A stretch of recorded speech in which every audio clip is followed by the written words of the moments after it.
जहां एक और निर्मला और कमल की सब पूछ परख कर रहे थे, वहीं अभिलाषा और दशरथ जल्द से जल्द इस पार्टी के खत्म होने का इंतजार कर रहे थे। जैसे ही पार्टी खत्म हुई तो वो तुरंत लकी से मिलने के लिए चले गए। लकी सब लोगों से शायद आखिरी बार मिल रहा था। ऐसे में वो सबसे हंसी मजाक कर हेलीकॉप्टर में बैठ गया, लेकिन जैसे ही हेलीकॉप्टर थोड़ी दूर गया तो लकी की आंखों से आंसू बहने लगे और वो अपने आप को रोक नहीं पा रहा था। वो बस रोता जा रहा था। सब लड़कियां उन्हें समझाने की कोशिश कर रही थी, लेकिन वो था कि सुनने का नाम नहीं ले रहा था। बाकी सब लड़कियों ने अब लकी को चुप करवाने के लिए उसकी पीठ पर हाथ रखा और धीरे से उसकी पीठ को सहलाने लगी। रीना ने लकी का हाथ अपने हाथ में ले लिया। मीना उसके पैरों में बैठ गई और शीना टीना लकी के आसपास बैठी हुई थी। लकी के पास अब जो भी था बस यही था। ये चारों ही लकी के पास में रह गई थी और इनके होने से लकी पूरी तरह से तो नहीं, लेकिन थोड़ा सा तो ठीक महसूस जरूर कर रहा था। थैंक यू, तुम सब लोग मेरे साथ हो, मुझे इस बात की खुशी है, लकी ने धीरे से अपने आप को सीधा करते हुए कहा। फिर वो अपनी सीट में पीछे की तरफ सिर टिकाकर और आंख बंद करके बैठ गया। वो थक चुका था, बहुत थक गया था और ऐसे में उसे नींद आ रही थी। वो कुछ देर के लिए नींद में जाकर अपनी सारी चिंताओं से मुक्ति पाना चाहता था। इसलिए लकी ने अपनी आंखें बंद की और जल्दी ही उसे नींद भी आ गई। लगभग आधी रात के आसपास लकी को काफी ठंड लगने लगी, क्योंकि उसे अब परिवार से बाहर कर दिया गया था। इसलिए उसे जहां पर लौटना था वहां उसे भेजने के लिए सबसे पुराना और सबसे बेकार का हेलीकॉप्टर दिया गया था। उसकी खिड़की में हल्की सी दरार थी और उसमें से तेज हवा अंदर आकर लकी के बदन को कपा रही थी। लक्ष्मण जी, आपको सर्दी लग रही है क्या?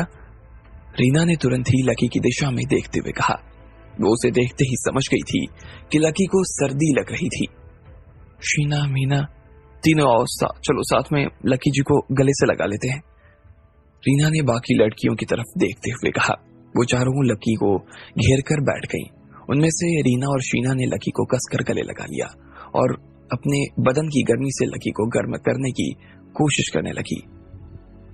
पहले हम दोनों लक्ष्मण जी को गले से लगा लेते हैं, उसके बाद जब हम दोनों थक जाएंगे तो तुम दोनों हम दोनों की जगह पर आ जाना, रीना ने बाकी दोनों लड़कियों की तरफ देखते हुए कहा। उनका सफर लंबा था और ऐसे में उन चारों का थोड़ा सा आराम करना भी जरूरी था। ऐसे में उन्होंने लकी को गर्म रखने के लिए न सिर्फ उसे कसकर गले लगा लिया था, बल्कि उन्होंने अपने कपड़े उतार कर उसे कस लिया था ताकि लकी को ज्यादा गर्मी मिल सके। बाकी दो लड़कियां जो लकी को और उन दोनों लड़कियों को इस तरह से देख रही थी, उन्हें ऐसा लग रहा था कि वो दोनों लकी से बहुत प्यार करती थी और वो सालों से लकी से मिली नहीं थी और सालों बाद लकी से मिल रही थी। अब उन दो बची हुई लड़कियों को उन दोनों लड़कियों से जलन होने लगी। वो देख पा रही थी कि उन्हें लकी को इस तरह से अपनी बाहों में लेने में मजा आ रहा था और साथ ही उनके दिल में उत्तेजना जाग रही थी। जब उन्होंने देखा कि वो दोनों लड़कियां आपस में हंस रही थी तो उन्हें ऐसा लगा कि वो रीना शीना के ऊपर हंस रही थी, लेकिन फिर उन्होंने उनकी हंसी पर ज्यादा ध्यान नहीं दिया और लकी की तरफ देखने लगी। उन्होंने देखा कि रीना और शीना ने अपनी आंखें बंद कर ली थी और वो लकी के सख्त जिस्म को अपनी नाजुक हथेलियों में महसूस कर पा रही थी। अब उन दोनों के दिमाग में एक आइडिया आ गया।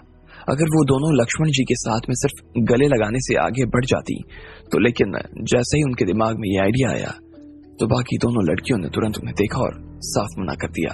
वो दोनों सिर्फ लकी की दासी थी और इससे आगे बढ़ने का उन्हें क्या किसी को भी हक नहीं था। वो किसी भी हाल में उन्हें आगे बढ़ते हुए नहीं देखना चाहती। काफी लंबे सफर के बाद में आखिरकार लकी का हेलीकॉप्टर जयपुर एयरपोर्ट पर आ चुका था। जैसे ही उसका हेलीकॉप्टर नीचे उतरा तो उसकी सीट थोड़ी सी हिल गई। लकी ने अपनी आंखें खोली तो उसे काफी गर्म सा महसूस होने लगा। जैसे ही उसने देखा तो पाया कि मीना टीना उसके आसपास लेटी हुई थी। उन्होंने अपने कपड़े खोले हुए थे और सिर्फ थोड़ा सा अपने आप को ढका हुआ था। लकी ये देखकर अंदर तक खुश हो गया। उसने जितना सोचा भी नहीं था उससे कई गुना ज्यादा ये लड़कियां उसके साथ किए जा रही थी। लक्ष्मण जी, इतने में मीना और टीना की भी नींद खुल गई और साथ ही रीना और शीना भी जाग गई। उनका चेहरा लकी के चेहरे से बस थोड़ी सी ही दूरी पर था और उनके होंठ कभी भी लकी से मिल सकते थे। ऐसे में वो तुरंत खड़े हो गए। उनके दिल तेजी से धड़क रहे थे। जब लकी ने मीना और टीना को इस तरह से देखा तो लकी को सच में काफी खुशी हो रही थी। उसने पहले से ही उन चारों लड़कियों को अपना परिवार मानना शुरू कर दिया था पर अब उसका इस दुनिया में और कोई रिश्तेदार बाकी भी तो नहीं रह गया। रीना अब लकी के सबसे करीब थी। चलो नीचे भी तो उतरना है, चलो, लकी ने उन चारों की तरफ देखते हुए कहा और मुस्कुराने लगा। जी, उन चारों लड़कियों ने कहा। उन्होंने देखा कि लकी उन्हें डांट नहीं रहा था, बल्कि उन्हें देखकर मुस्कुरा रहा था। ये देख चारों लड़कियां मारे खुशी के पागल हो गई। उन्हें भी लग रहा था कि अब लकी उन्हें ठीक से समझने लगा था। वो भी उसे देखकर मुस्कुराने लगी। इसके बाद लकी और चारों लड़कियां नीचे उतर आईं। सुबह के 7 बज गए। तापमान हल्का सा कम था। वो लोग कल रात से चल रहे थे और उन्होंने कुछ खाया भी नहीं था। लक्ष्मण जी, चलिए पहले कुछ खा लेते हैं, उसके बाद में हम अपने घर चलेंगे, रीना ने कहा। उसे लग रहा था कि लकी को भूख लगी होगी। नहीं, मुझे भूख नहीं लग रही, मैं इस वक्त सिर्फ राधिका से मिलना चाहता हूँ, लकी ने कहा। लेकिन फिर उसे अचानक से एहसास हुआ कि भले ही उसे भूख नहीं लगी, लेकिन उसके साथ में ये जो लड़कियां थी शायद इन्हें भूख लग रही हो। वो तो ये बात एक बार के लिए भूल ही गया। इसलिए उसने तुरंत अपने शब्दों को वापस लिया और कहा, नहीं नहीं, चलो पहले कुछ खा लेते हैं, उसके बाद हम राधिका के पास जाएंगे। नहीं नहीं लक्ष्मण जी, अगर आपको राधिका जी से मिलने की इतनी जल्दी है तो हम आपको देर नहीं होने देंगे। आप आराम से उनसे मिलने के लिए जा सकते हैं, और अगर आपको लगता है कि आपके साथ हम भी चल सकते हैं, रीना ने लकी को समझाते हुए कहा। वो लकी का प्लान खराब नहीं कर देना चाहती थी। वैसे भी उसे समझ में आ रहा था कि लकी राधिका के लिए कितना बेचैन हुआ जा रहा था। उसने फिर मीना और टीना को अपनी तरफ से नाश्ता लाने के लिए भेज दिया और वो लोग राधिका के घर पर जाते जाते नाश्ता करने लगे। लकी ने 2 ऑटो लिए और सीधा शिरीन के घर की तरफ रवाना हो गया। इधर रास्ते में लकी ने राधिका को फोन मिला दिया था और वो उसे बता चुका था कि वो आने वाला है और जल्द से जल्द वो तैयार हो जाए। लेकिन इधर राधिका को अंदर ही अंदर घबराहट हो रही थी। उसे समझ नहीं आ रहा था कि अब वो लकी से मिलने वाली थी तो क्या करने वाली थी या उससे क्या कहने वाली थी। ठीक इसी वक्त विराज के पिता ने अपना आज का सारा काम खत्म कर दिया और फिर से अपने घर आ गया। अभी कुछ दिन पहले से वो मरने वाले लोगों के घर वालों को कम से कम 60 लाख रुपए का दान कर चुका था।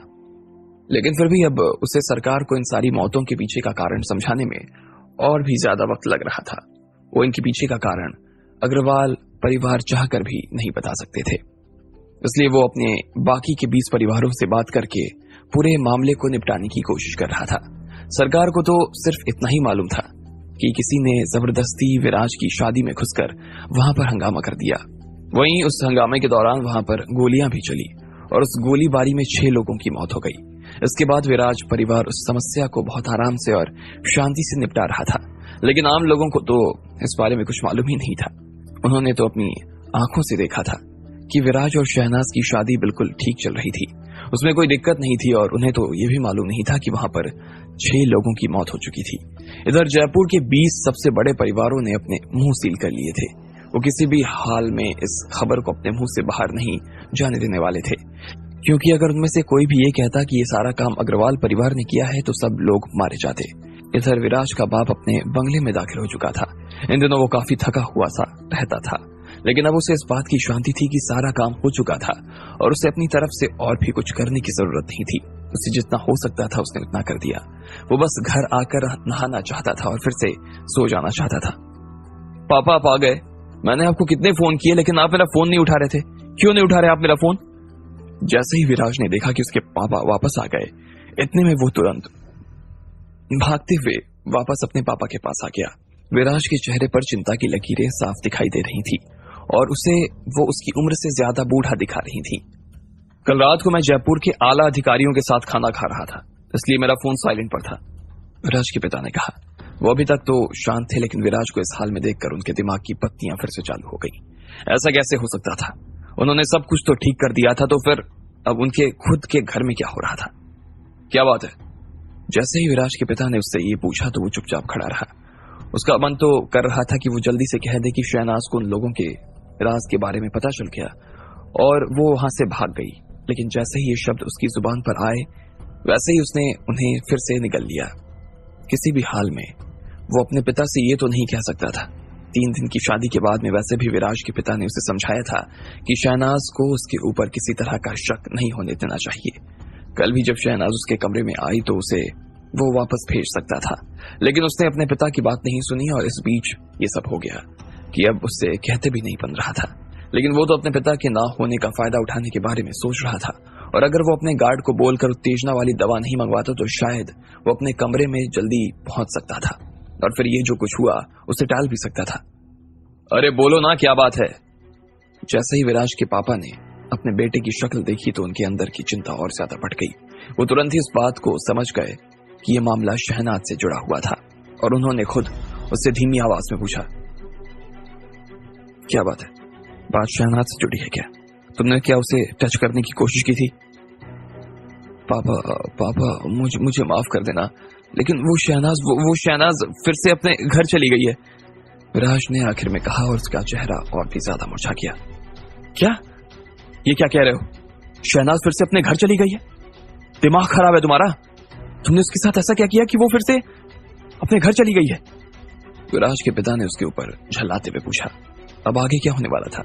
किस मुंह से विराज अपने पिता को बताता कि उसने राधिका के साथ क्या किया था, और क्या वो फिर से अपनी बहू को वापस ला पाते? आपको क्या लगता है, क्या होंगे इन सभी सवालों के जवाब? कमेंट बॉक्स में कमेंट करके हमें जरूर बताएं, और सभी सवालों के जवाब को जानने के लिए सुनते रहिए इंस्टा मिलीनियर सिर्फ पॉकेट एफएम पर।